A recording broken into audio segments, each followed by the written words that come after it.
የክረምት በጎ ፍቃድ ስራዎቻችን ላለፉት ጥቂት ዓመታት ብዙ ውጤት አስገኝተዋል። የክረምት በጎ ፍቃድ ስንል የእጅ አጠር ሰዎችን ቤት እንጠግናለን፣ እናድሳለን፣ እንሰራለን።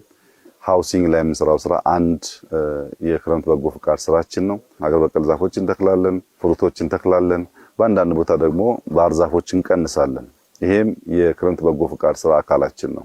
ከዚያ ውጭ የገጠር መንገዶች በእጅ የሚሰሩ ቀበሌን ከቀበሌ የሚያገናኙ፣ ሰፈርን ከሰፈር የሚያገናኙ መለስተኛ ድልድዮች በህዝብ አቅም የሚገነቡ ይሰራሉ።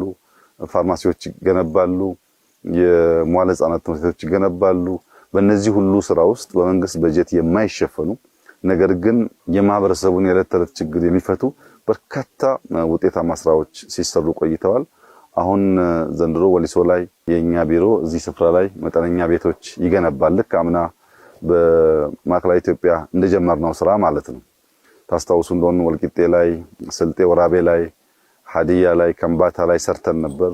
ያ ስራ ደግሞ ዞኑ፣ ክልሉ፣ ወረዳው፣ ህዝቡ እያስፋፋው ቁጥሩ እያደገ የሚጨበጥ ውጤት እያመጣ ነው። ዘንድሮ ደግሞ እዚህ ወሊሶ ላይ አስጀምረናል። ተስፋችን በሁሉም ክልሎች፣ በሁሉም ዞኖች፣ በሁሉም ወረዳዎች እያንዳንዱ ማህበረሰብ ተባብሮ የእጅ አጠር ሰዎችን ቤት ይሰራል፣ ትምህርት ቤቶች ይገነባል፣ መለስተኛ በሎካል አቅም የሚገነቡ መንገዶች ይገነባል፣ ድልድዮች ይገነባል፣ ፋርማሲዎች ይገነባል፣ ጤና ኬላዎች ይገነባል። እነዚህ ስራዎች ተሰናስለው መንግስት በበጀት በእቅድ ከሚሰራቸው ጋር ሲደመሩ ነው የኢትዮጵያን ብልጽግና የሚያረጋግጡት። የኢትዮጵያ መንግስት ባለው በጀት ባለው የገንዘብ አቅም ብቻ ሊረጋገጥ የሚችል ብልጽግና የለም። ብልጽግና የሚረጋገጠው ያለን ትልቁ ሀብት ሰዋችን ነው። 130 ሚሊዮን ህዝብ ያላት ሀገር ናት። ይሄ ህዝብ ሲሰበሰብ ጉልበቱን፣ ሀብቱን፣ ዕውቀቱን ሲደምር በጣም በርካታ ችግሮች መፍታት ይችላል። ለምሳሌ ባለፉት 5-6 ዓመታት በሀገር ደረጃ 35000 መዋዕለ ህጻናት ተገንብተዋል። 35000 መዋዕለ ህጻናት መንግስት አቅጄ ልስራ ቢል የኢትዮጵያ መንግስት አይደለም የአፍሪካ መንግስታት አቅደን እንስራ ቢሉ ለአመታት ጊዜ ይፈጅባቸዋል። 35000 ተማሪ አይደለም 35000 ትምህርት ቤት ተገነባው። በዚህ ውስጥ ከ4 ሚሊዮን በላይ ህፃናት ዛሬ በሀገር ደረጃ በመዋዕለ ህጻናት ታቅፈው ትምህርት ይማራሉ። ከዚህ ቀደም መዋዕለ ህጻናት የማያውቁ ቅድመ አንደኛ ደረጃ ትምህርት ቤት ውስጥ ገብተው ታሪካቸውን፣ ባህላቸውን ተወሰነ ደረጃ ደግሞ ቤዚክ የሚባሉ የትምህርት ስርዓት አብሮ መዋልን ይማራሉ። ይሄ በጣም ትልቅ ድል ነው። በመዋዕለ ህጻናት ላይ የሚገነባ ማንኛውም ስራ ውሎ አድሮ ፍሬ ያፈራል። ከዚህ ቀደም የነበረው ትምህርት ስርዓታችን ግን የሚያተኩረው አንደኛ ደረጃ ላይ ነው። አንደኛ ደረጃ ሲመጡ ከገጠር የመጡ ልጆች ምንም ነገር ሳይገባቸው ስለሚቀላቀሉ ብዙዎች ተመልሰው ይበተናሉ። መዋዕለ ህጻናት ላይ በየመንደራቸው ቋንቋ፣ አብሮ መዋልን፣ አብሮ መስራት፣ መጣላት፣ መታረቅን እየተማሩ ያደጉ ልጆች፣ ማህበራዊ ትስስር የፈጠሩ ልጆች አንደኛ ደረጃ ሲገቡ ድሮፕ አውት ወይም አቋርጦ የመውጣት ሬቱ በጣም ይቀንሳል። ልጅ የሚሰራው እስከ 10 ዓመት ነው። እስከ 10 ዓመት የሰጠነው ማንኛውም ዕውቀት ነው በኋላ በተለያየ መንገድ በቋንቋ እያማረ በተለያየ መንገድ የሚገለጠው እንጂ የሚገነባበት እድሜ እስከ 10 ያለው ነው።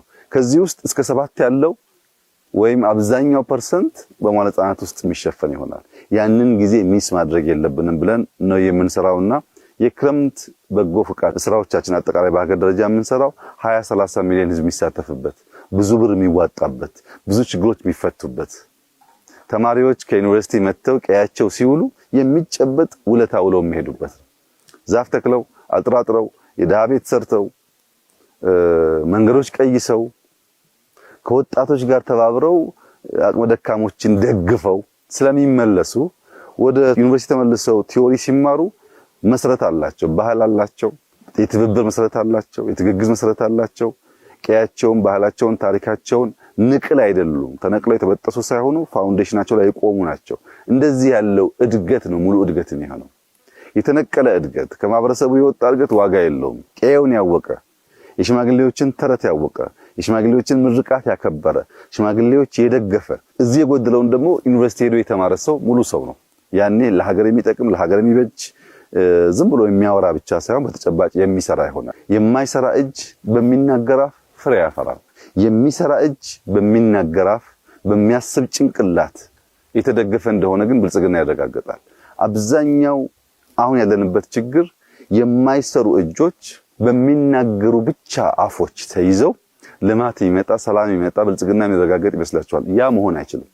የሚሰራ እጅ፣ የሚናገር አፍ፣ የሚያስብ አእምሮ ሲሰናሰሉ ነው ልማት ለውጥ ይመጣውና የክረምት በጎ ፍቃድ ስራዎቻችን ከበጀት በላይ ናቸው፣ ከልማት በላይ ናቸው። የሚያስተሳስሩ፣ የሚያስተባብሩ፣ የሚያዋህዱ፣ የሚያስተዋውቁ በመልካምነት በሰፈራችን በመንደራችን ቁም ነገር ሰርተን እንድናልፍ የሚያስችሉ ስለሆነ ወጣቶች፣ ጉልበት ያላቸው ልጆች እንደ ታላቅ የክብር ስራ መውሰድ አለባቸው። መትከልንም፣ ቤት መጠገንም፣ አጥር መጠገንም፣ እርሻ ማገዝንም።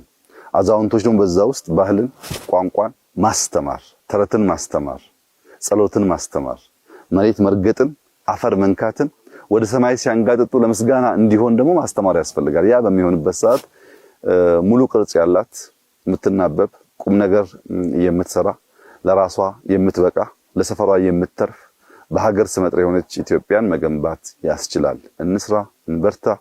ከስራ ከብርታት ውጪ የሚገነባ ሀገር የለም። ተባብረን ከሰራን ከበረታን ግን ምንም ጥርጥር የለውም ባሰብነው መንገድ የኢትዮጵያን ብልጽግና ማረጋገጥ ይቻላል። ከፊታችን ያለው ዘመን ብዙ ድካም፣ ብዙ ስራ፣ ብዙ ውጤት የሚጠበቅበት ነው። መሰረታዊ የሚባል የኢትዮጵያ ችግር መልክ የሚይዝበት ሲዝን ነው ከፊታችን ያለው። በዚህ ጊዜ ውስጥ በጋራ በትብብር ቆመን ስራ እንድንሰራ አደራ ማለት ፈልጋለሁ። ክረምቱን እንጠቀምበት፣ ዝናቡን እንጠቀምበት፣ ጊዜውን እንጠቀምበት። ለኢትዮጵያ ብልጽግና